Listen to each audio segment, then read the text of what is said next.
The research ship U's Horizon moved slowly through the dark space between stars. Inside the main lab, Dr. Jake Morrison checked his equipment one more time. Today was important. Today he would speak with an alien for the first time in human history. Jake was a xenobiologist, which meant he studied alien life. He had spent years preparing for this moment. The Zephyrians had finally agreed to meet with humans. They were an old race that had traveled between stars for thousands of years. Most aliens avoided humans, but the Zephyrians were different. They wanted to learn about human culture. The meeting room was ready. Jake sat at a metal table with recording devices all around him. The air felt heavy with expectation. Captain Roy Foster had given him clear orders. Be polite. Be careful. Don't make any mistakes that could start a war.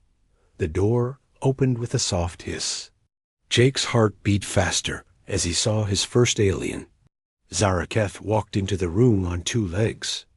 Just like a human, but that was where the similarities ended. Her skin was pale blue and seemed to glow softly in the light. Her eyes were larger than human eyes and completely black. She had no hair on her head. Instead, small crystals grew from her scalp in beautiful patterns. Zaraketh wore a simple white robe that covered most of her body. She moved with grace, like she was floating rather than walking. When she sat down across from Jake, he noticed her hands had 6 fingers instead of 5. Her face was almost human, but her features were sharper and more delicate. "Hello," Jake said in a normal voice. "I am Dr. Jake Morrison. Welcome to our ship." Something strange happened the moment Jake spoke. Zaraketh's black eyes went wide. Her body went very still, like she had been frozen in place. The crystals on her head began to glow brighter. Jake could see her chest rising and falling faster than before. "Are you okay?" Jake asked, leaning forward with concern. Zaraketh made a soft sound, almost like a sigh. She put one hand over her heart. Her other hand gripped the edge of the table. For a long moment, she didn't speak. She just stared at Jake with those huge black eyes. Finally, she found her voice. "I am Zaraketh of the Diplomatic Corps," she said. Her words came out shaky. Her voice sounded like music, with tones that went up and down in patterns. "I bring greetings from the Zephyrian Council." Jake noticed that her accent was strange, but he could understand every word. The translation devices were working perfectly. What he didn't understand was why she looked so upset. Maybe first contact was scary for aliens too. "Thank you for coming," Jake said. "We're excited to learn about your people." Again, Zaraketh reacted strongly to his voice. She closed her eyes and took a deep breath. Her hands were shaking now. The crystals on her head pulsed with bright light. "Your voice," she whispered. "It is different from what we expected." Jake frowned. "Different how? Is something wrong with the translation?" "No," Zaraketh said quickly. "The words are clear, but the sound itself, the way your vocal cords create vibrations, it is unlike anything in our databases." She seemed to struggle with each word. Jake watched as she pressed both hands flat against the table. Her breathing was getting faster. Small drops of sweat appeared on her blue forehead. "Maybe we should take a break," Jake suggested. "If you're not feeling well." "No," Zaraketh said, too loudly. Then softer, "No, please. I must complete this meeting. My people are counting on me." Jake didn't know what to do. He had studied alien biology for years, but he had never seen reactions like this. Zaraketh looked like she was in pain, but also like she didn't want him to stop talking. "Tell me about your ship," Jake said, trying to pick a safe topic. "How long did it take to get here?" As he spoke, Zaraketh's whole body seemed to respond. She leaned forward without realizing it. Her eyes never left his face. The crystals on her head were now glowing so bright that they lit up the whole room. 3. Months, she managed to say. We traveled from the Vega system. That's a long journey, Jake said. You must be tired. Zaraketh made another soft sound. This time, it was almost like a moan. She put her head in her hands and took several deep breaths. Zaraketh, Jake said gently, I think something is wrong. Should I call for medical help? Your species, she said without looking up. Do you know what you do to us? What do you mean? She finally raised her head. Her black eyes were now filled with something Jake couldn't identify. Fear? Confusion? Something else entirely? We have been studying humans for decades, she said. We know about your wars, your art, your science. But we never knew about your voices. We never knew what they could do to our kind. Jake felt a chill run down his spine. What are you talking about? The frequency range, Zaraketh said. The harmonic patterns in human speech. They match something in our biology that has been sleeping for centuries. Something that was supposed to stay buried. Before Jake could ask more questions, Zaraketh stood up quickly. Too quickly.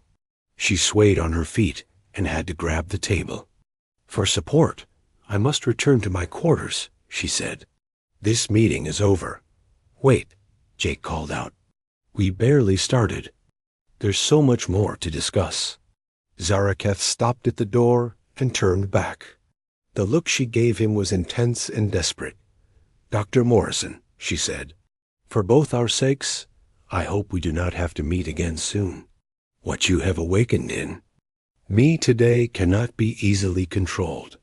She left the room, leaving Jake alone with more questions than answers.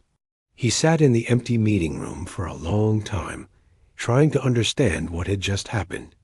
Outside the windows, stars moved slowly, past as the ship continued its journey through space. That something told him this was just the beginning of a much bigger problem. Zaraketh ran through the corridors of the Zephyrian ship section as fast as she could. Her heart was beating so hard, she thought it might break. The crystals on her head were still glowing bright, sending pulses of light down the walls as she passed. Other Zephyrians stepped aside and stared at her with concern. She reached her quarters and locked the door behind her. The moment she was alone, her legs gave out as she collapsed onto her sleeping platform. Her whole body was shaking. She had never felt anything like this before in her life. The sound of Jake's voice kept playing in her head. Each word seemed to echo inside her bones. When he had said her name, something deep inside her had responded. Something she didn't even know existed. Her body felt strange, like it was waiting for something to happen.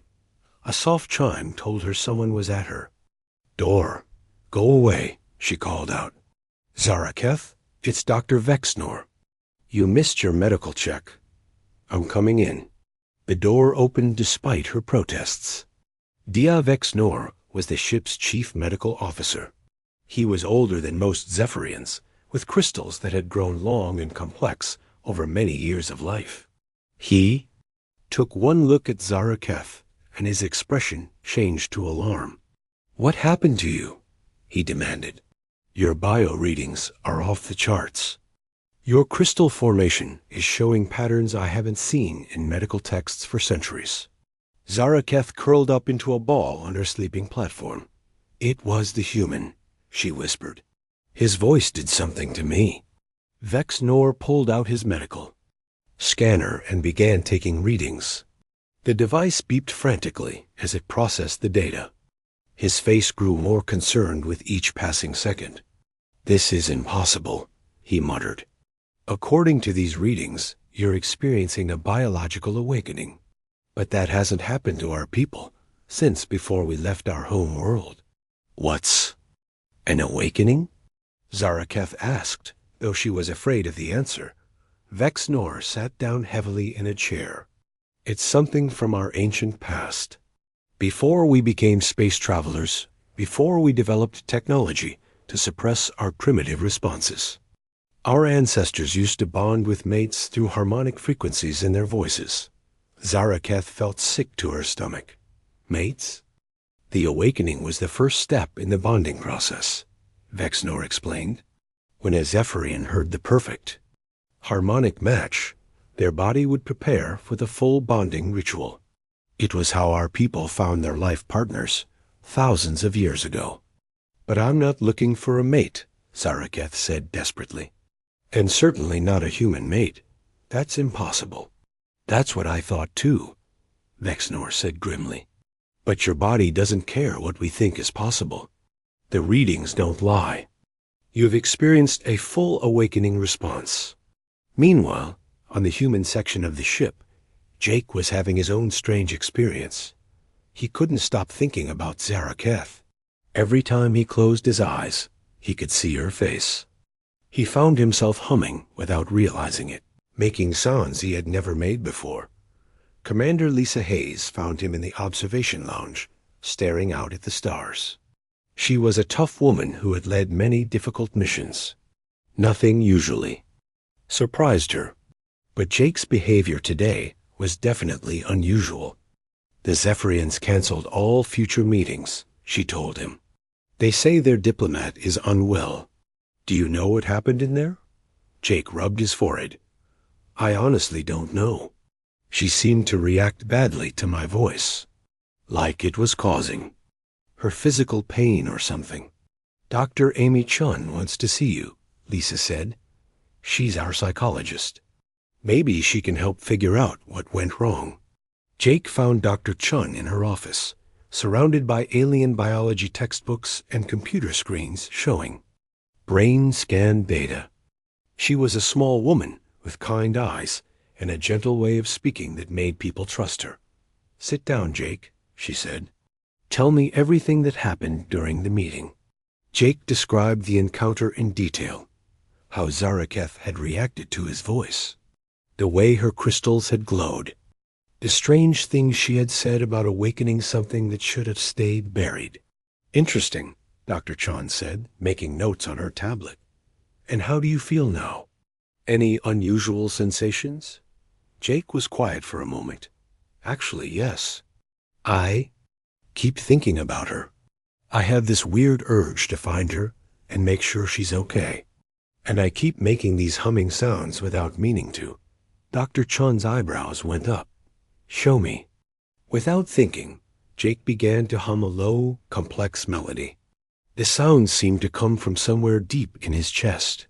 As he hummed, he felt a strange sense of longing, like something important was missing. That's fascinating, Dr. Chun said. I've never heard anything like that before. It's almost like your vocal cords are trying to create specific frequencies. Back on the Zephyrian ship, Vexnor was researching ancient texts about the awakening process. What he found made him very worried. He immediately called for a meeting with the ship's captain. Captain Dexvel was a stern leader who didn't like problems. When Vexnor explained the situation, her crystals darkened with anger. You're telling me our diplomat has bonded with a human? She demanded. Not bonded yet, Vexnor corrected. But the awakening has begun. According to the old texts, once this process starts, it must be completed, or both individuals will suffer permanent psychological damage. What kind of completion? Vexnor looked uncomfortable. The full harmonic bonding ritual. It requires the two individuals to spend extended time together, using their voices to create perfect harmonic resonance. The process can take days or even weeks. Captain Vexvel slammed her fist on the table. Absolutely not. I will not allow one of our people to participate in primitive mating rituals with an alien species. We're calling the High Council immediately. Captain, you don't understand, Vexnor said urgently. If we separate them now, while the awakening is still active, it could cause permanent damage to both their minds. The human may be experiencing the beginning stages of the same process. That's not our problem. It will be if Zaraketh dies. From the separation trauma, Vexnor said bluntly. Her body is already showing signs of dependency. Without completion of the harmonic cycle, her nervous system could shut down entirely. Captain Nexvel was quiet for a long moment.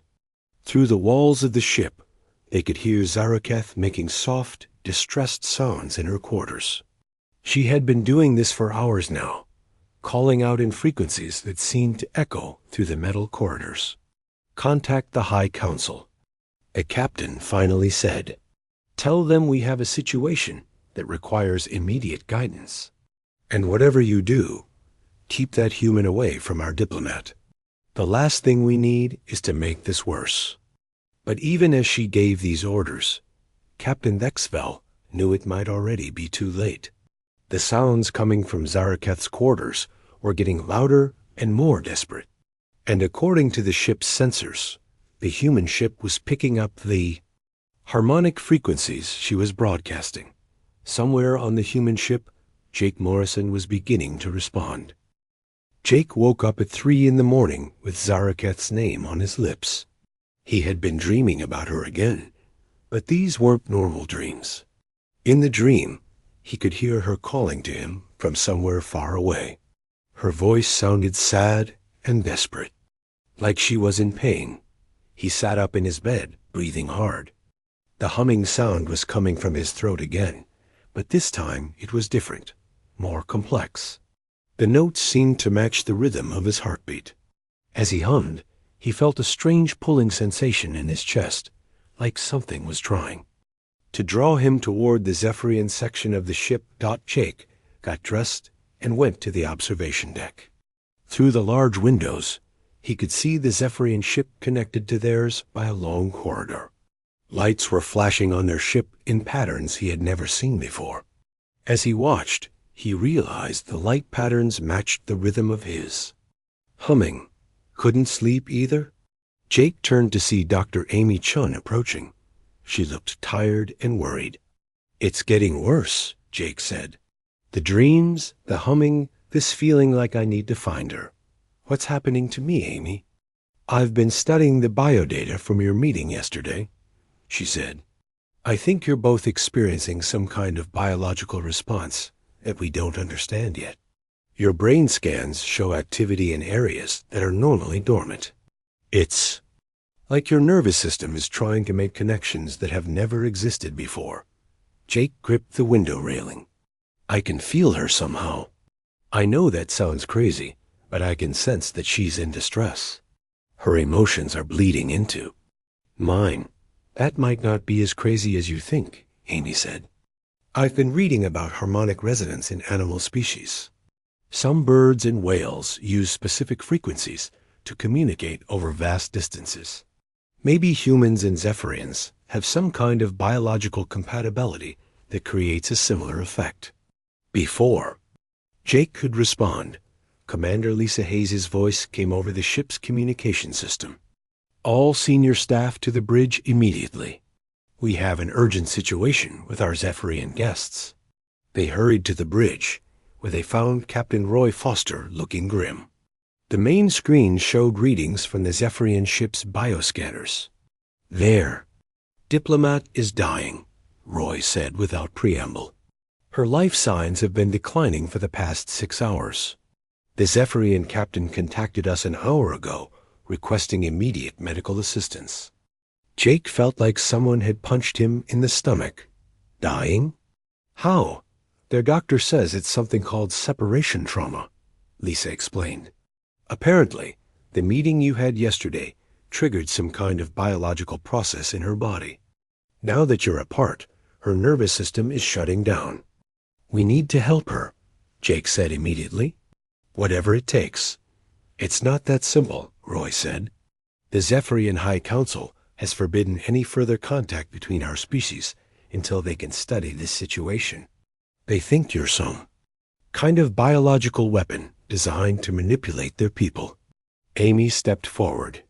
"Captain, I believe Jake and Zaraketh are experiencing a natural bonding process. It's not a weapon or a trick. It's just biology." "Explain," Roy said. Amy pulled up data on her tablet. "Human vocal cords produce a wide range of frequencies.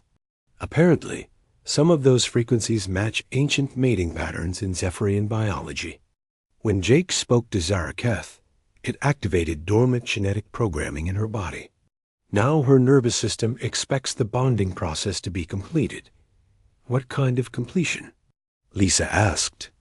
According to the research I've been doing, it involves extended vocal interaction between the two individuals. They need to spend time together, using their voices to create harmonic resonance patterns. It's like their nervous systems need to sync up with each other. Jake was already moving toward the door. Then let's do it. If it will save her life, I'm willing to try. Wait, Roy called out. The Zephyrian captain has refused to allow you near their ship. She thinks you'll make the situation worse. But we can't just let Zaraketh die, Jake argued. There has to be something we can do. Dr. Chon looked thoughtful. Actually, there might be. Jake, try humming that melody you've been making, the one that started after your meeting. Jake began to hum the complex tune that had been stuck in his head. As the notes filled the bridge, something amazing happened. The bio-readings from Zaraketh's ship showed an immediate improvement. Her heart rate stabilized. Her brain activity increased. She's responding, Amy said excitedly. Even from this distance, your voice is helping her. Captain Foster made a decision. Open a communication channel to the Zephyrian captain. Maybe we can find a compromise. The main screen flickered, and Captain Vexvel appeared. Her crystals were dim with worry and exhaustion. Behind her, they could see Dr. Vexnor working frantically over medical equipment. Captain Foster, she said stiffly, I trust your calling to offer medical assistance that doesn't involve your biological weapon. Jake Morrison is not a weapon, Roy said firmly. He's a scientist who accidentally triggered a natural biological response. Our psychologist believes the situation can be resolved if we allow controlled contact between him and your diplomat. Absolutely not, Vexvel replied. The High Council has forbidden. She was interrupted by a sound from somewhere off-screen. It was Zaraketh's voice, weak but unmistakably calling out in harmonic patterns that seemed to answer Jake's humming. Jake stepped into view of the screen. Please, he said, just let me try to help her. I can feel her pain. She's suffering because of something I accidentally started. Let me try to fix it. As Jake spoke, they could all hear Zaraketh's voice getting stronger in the background. Her harmonic calls became more complex, weaving together with Jake's natural speaking voice to create beautiful, complex music. Dr. Vexnor appeared on screen next to his captain.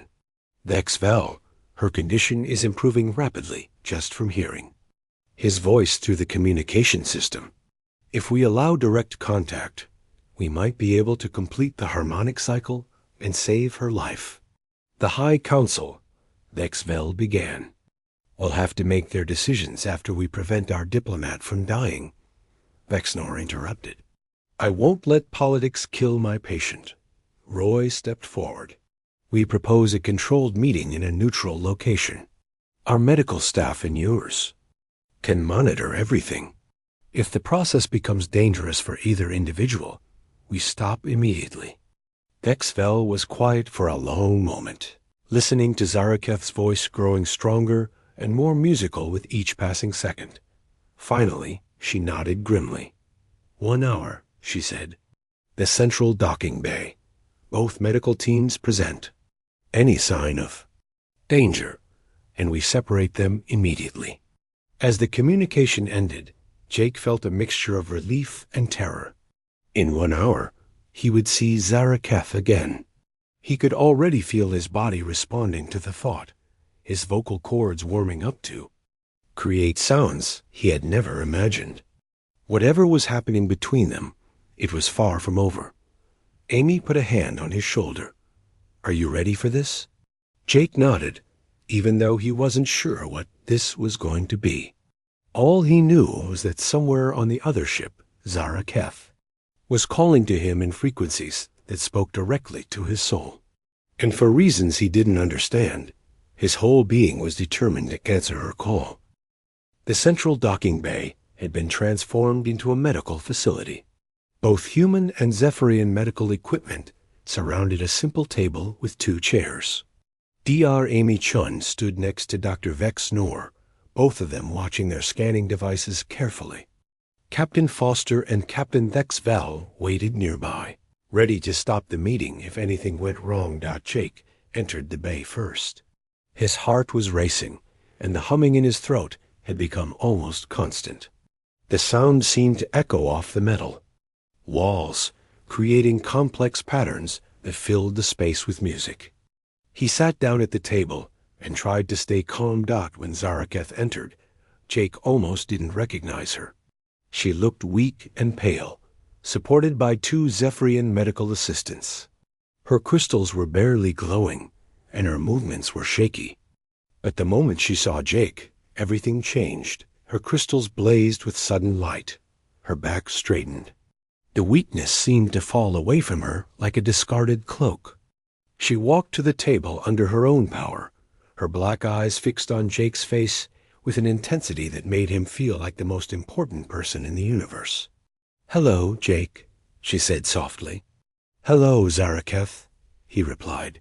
The moment their voices combined in the space, something magical happened. The air itself seemed to vibrate with harmonic frequencies. Jake felt a warm sensation spreading through his chest, and he could see that Zaraketh was experiencing the same thing. Her crystals were pulsing in rhythm with his heartbeat. "How are you feeling?" Jake asked, genuinely concerned about her health. "Better now," she said, and her voice had musical qualities he had never heard before. "When you speak, the pain goes away. Your voice fills empty spaces in my mind that I didn't know existed."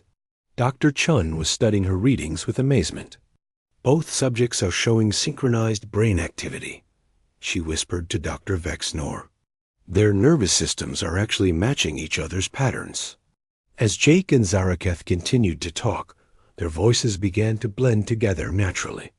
Jake found himself speaking in tones he had never used before, creating harmonies with Zaraketh's musical speech. She responded by modulating her voice to complement his, and together they created sounds that were beautiful and complex. "I can feel what you're feeling," Jake said in wonder. "When you're happy, I'm happy. When you were in pain, I felt it too." "Yes," Zaraketh said, reaching across the table to place her 6-fingered hand over his. "The bond connects us. I can sense your thoughts, your emotions, even your memories sometimes." Her touch sent electric sensations up Jake's arm.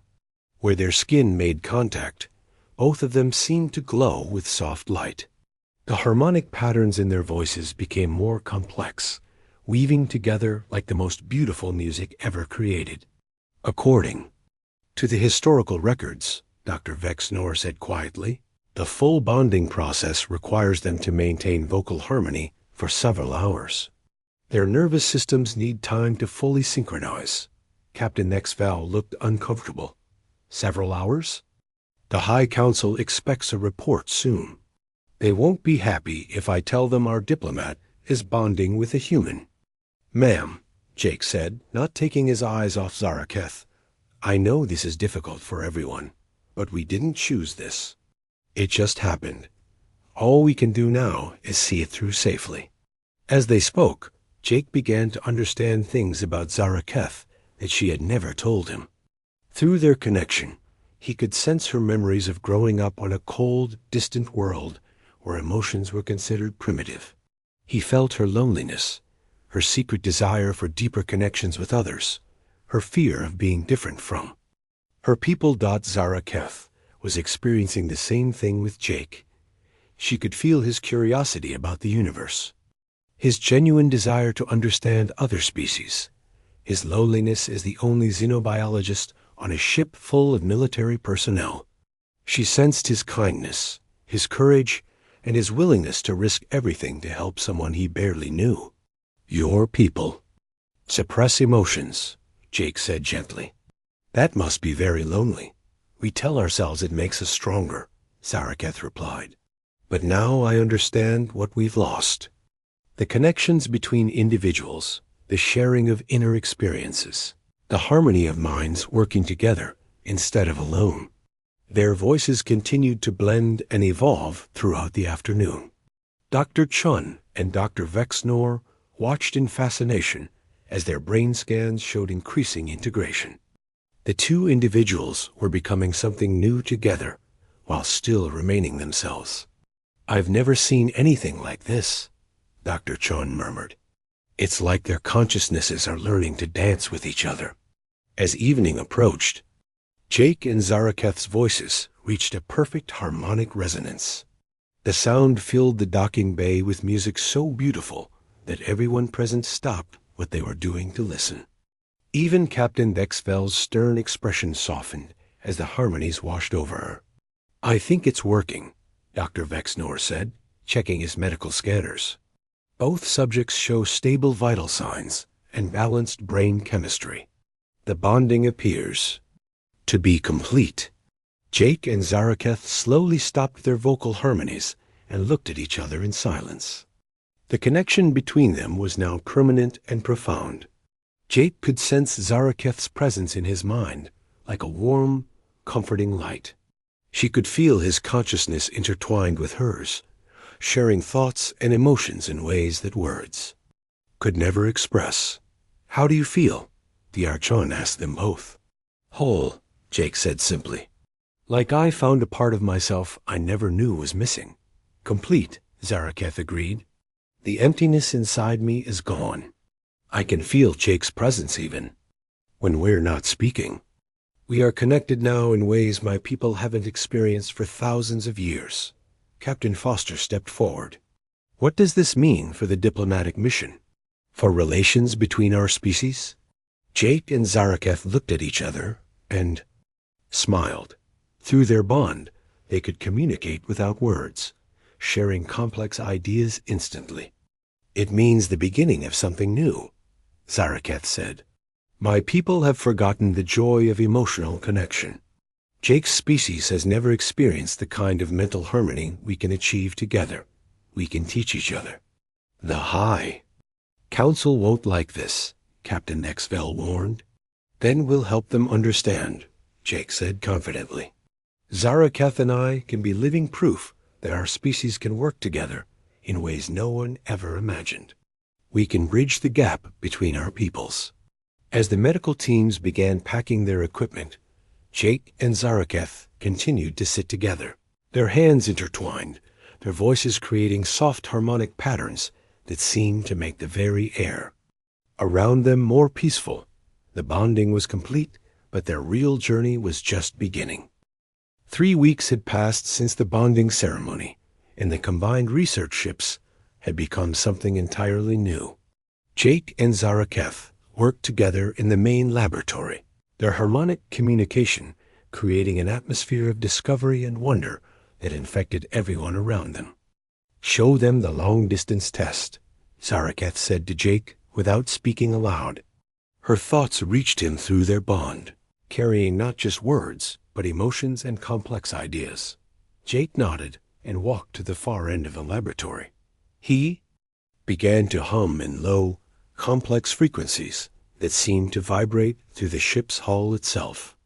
Instantly, Zaraketh's crystals lit up in response, and she began to create answering harmonies that complemented his perfectly.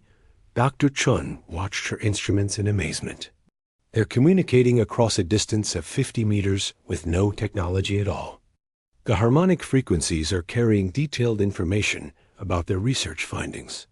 Dr. Vexnor was equally impressed. In all our centuries of space travel, we never developed communication like this. They're sharing not just data, but actual understanding. Jake comprehends Zephyrian mathematical concepts that took our people generations to develop. The success of their partnership had attracted attention throughout both fleets.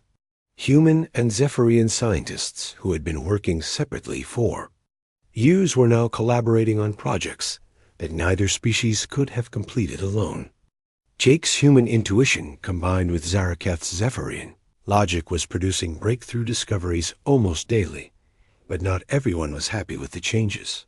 Captain Nexvel received a priority message from the Zephyrian High Council that made her crystals darken with worry. She called for an immediate meeting with Captain Foster in the secure communications room. "The High Council is sending a battle fleet," she announced without preamble. "They consider the bonding between your scientist and our diplomat to be a contamination of our species. They want to separate them permanently and study Jake as a potential biological weapon." Captain Foster's face hardened. "That's not going to happen. Jake Morrison is under my protection, and he's not a weapon. He's a man who formed a natural bond with someone he cares about." "I agree with you," Pexvel said quietly. "But my opinion doesn't matter to the High Council. They see this as a threat to our species' genetic purity. The battle fleet will arrive in 2 days." In the laboratory, Jake and Zaraketh felt the worry and tension spreading through both ships. Their bond allowed them to sense the emotions of people around them, especially when those emotions were strong. "They're going to try to separate us," Zaraketh said, her voice filled with sadness. "I won't let that happen," Jake replied firmly. "We've proven that humans and Zephyrians can work together better than anyone imagined. We can't let fear and prejudice destroy what we've built." Their conversation was interrupted by Dr. Chun and Dr. Vex Noor entering the lab with urgent expressions. "We need your help," Dr. Chun said. "Both captains want to find a peaceful solution, but they need proof that the bonding is beneficial, not dangerous. Can you demonstrate the full extent of your abilities?" Jake and Zaraketh looked at each other and nodded. Over the past weeks, they had discovered that their bond gave them capabilities neither had possessed alone. They could process information faster, solve complex problems that had stumped their colleagues, and even sense things happening in distant parts of the ships. "Computer, display the Vega system navigation problem," Zaraketh said. The main screen showed a complex star chart with multiple hazards marked in red. This was a navigation puzzle that had been troubling both human and Zephyrian astrogators.